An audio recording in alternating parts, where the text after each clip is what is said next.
Fala galera, beleza? Estamos aí para mais um filme hoje e na votação no Instagram e no Facebook venceu O Advogado do Diabo, que vai ser o filme que eu vou falar aqui hoje. Galera, só antes de começar eu peço aí que você já deixe seu like e compartilhe esse vídeo com o máximo de pessoas que você puder, assim o YouTube entende que esse filme é relevante e você ajuda o meu canal a crescer aqui dentro do YouTube. Valeu? Bora pro vídeo!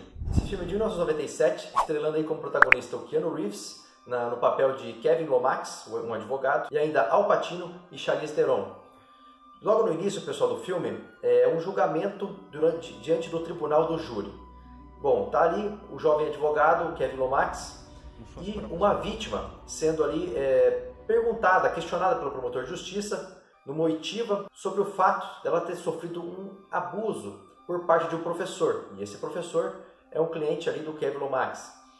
Então, pessoal, durante a audiência, no decorrer da audiência, dos questionamentos, com um gesto que aquele cliente faz, né, aquele professor dessa garota faz, o Kevin percebe que, na verdade, o seu próprio cliente mentiu para ele e que realmente o que a vítima está falando é verdade. E aí, diante disso, após aquele pequeno interrogatório do promotor à vítima, comovendo os jurados, ele pede um recesso ao juiz que preside ali a audiência. Nesse momento, ele se vê diante do embate moral. Aquilo que ele sabe que é certo e o que é errado, aquela noção moral que ele tem sobre isso e a questão ética da profissão. Se ele realmente deve assumir aquele papel, usar a carta na manga que ele tem, a defesa que ele preparou em favor do cliente dele, ou se ele deve deixar que nada disso aconteça e que seja feita justiça para essa vítima. Vitórias ilibadas do jovem advogado chegará ao fim neste julgamento. Pois bem, galera, essa é a primeira tomada do filme e, inclusive, é uma cena de aproximadamente 9 minutos, está disponível no próprio YouTube, eu vou deixar o link na descrição do vídeo. Bem, galera, a atuação do Keanu Reeves está impressionante. Ele chega para essa vítima e faz as perguntas mais incisivas possíveis e apresenta uma prova ali em cima da hora, né? Algo que não é permitido no nosso ordenamento jurídico aqui no Brasil. Todas as provas devem ser antecipadas àquilo que vai ser apresentado diante dos jurados, correto? Meritíssimo, isso foi qualificado como uma prova A da defesa. Protesto, meritíssimo. Tivemos muito tempo para a apresentação de provas. Aí a primeira parte jurídica do filme, né, além dessa questão da moral e da ética, o fato de que aquela vítima ela é interrogada como se fosse uma testemunha. E, na verdade, isso não é um interrogatório propriamente dito, mas uma oitiva. Porém, a oitiva de uma testemunha, aqui no Brasil, ela deve se comprometer com a verdade sob pena de um crime de falso testemunho. Lá nos Estados Unidos é um pouco diferente. Vítima é ouvida como se fosse uma testemunha, então ela também presta um compromisso com a verdade, diferente do que é aqui no Brasil, sob pena de incorrer num crime chamado perjúrio, que não existe aqui no Brasil. Aqui no Brasil a gente tem um falso testemunho. E também a questão da vítima aqui no Brasil, embora ela não se comprometa em dizer a verdade, se houver prova que aqueles fatos não são verdade, essa vítima ela pode responder pelo crime de denunciação caluniosa. Aí uma das diferenças aí, e algumas semelhanças no sistema norte-americano de justiça e o nosso. Credibilidade e parcialidade. Responda a pergunta. Sim.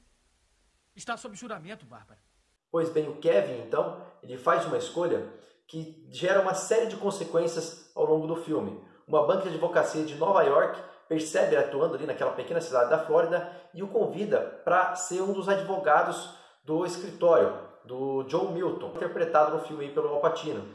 Então o Kevin Lomax vai junto com a sua esposa, a Mary Ann, né, que é Charlize Theron, vão juntos para Nova York e ali ele tem acesso a um emprego dos sonhos, um escritório grande e renomado que defende inclusive causas fora do país. Porém, o Kevin ele vai descobrindo que dentro daquele escritório, na verdade, são defendidas pessoas corruptas, pessoas que de fato são inescrupulosas, praticaram diversos ilícitos, empresários que cometeram crime, pessoas que cometeram diversos crimes, e ele está ali à disposição desse escritório. E ele vai escolhendo, tentando separar a questão da profissão dele e a questão da moral, daquilo que é certo e errado. Mas ele não consegue. Ele começa a se confrontar diante de preceitos morais bastante fortes. Bom, galera, aí adentrando a um pouco de spoiler, se você quiser assistir o filme primeiro e depois terminar o vídeo, é só parar aqui, assistir e depois voltar. Mas se você quiser ver o teu final, então vamos lá. Ele se vê diante de um empresário que teria assassinado a esposa e mais 2 pessoas dentro da própria casa. Então ele é um suspeito pela polícia. Ele diz que não cometeu aqueles atos. Porém, conforme ele vai interrogando a testemunha, que vai provar o álibi daquele empresário rico, ele percebe que, na verdade, aquele empresário de fato matou aquelas vítimas e ainda assim ele resolve ensaiar um álibi para tentar defendê-lo no tribunal. E aí, pessoal, esse filme ele leva a dois temas bem interessantes, né?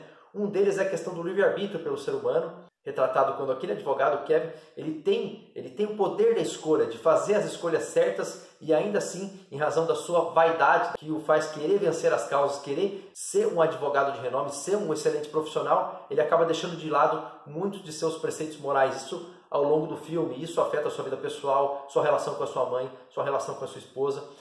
E a outra parte do filme é a questão ética do advogado. Até onde ele pode defender um criminoso, sabendo que aquele fato é verdade, e como ele pode medir a questão ética da profissão, a questão moral daquilo que ele acha correto ou errado. E no nosso Código de Ética dos Advogados, existe sim o artigo 23, que diz que é não só direito, como é dever do advogado não considerar no fato criminoso a sua opinião sobre a culpa daqueles fatos ou sobre aquele fato criminoso em si.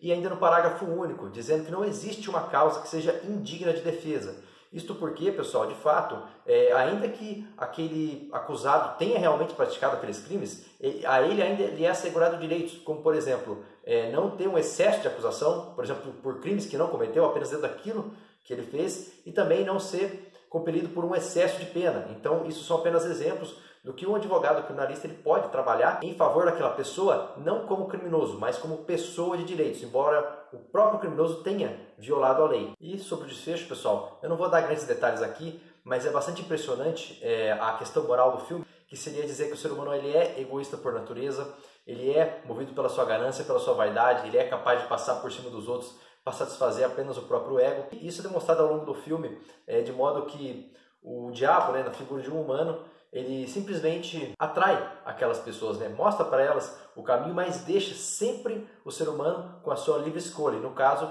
o Kevin Lomax, na figura aí de um advogado. Maybe it was your time to lose. Lose? I don't lose! I win! I'm a lawyer! That's my job! That's what I do! E tem ainda cenas bem interessantes, bem chocantes, assim, né? Tem uma parte que o diabo ali, na forma de ser humano, ele coloca o dedo na água benta, desafiando ali a figura divina de Deus, tentando provar aí a lado mais ruim do ser humano, e não apenas por fazer coisas ruins, mas ser conivente com tudo aquilo de ruim que acontece ao seu redor.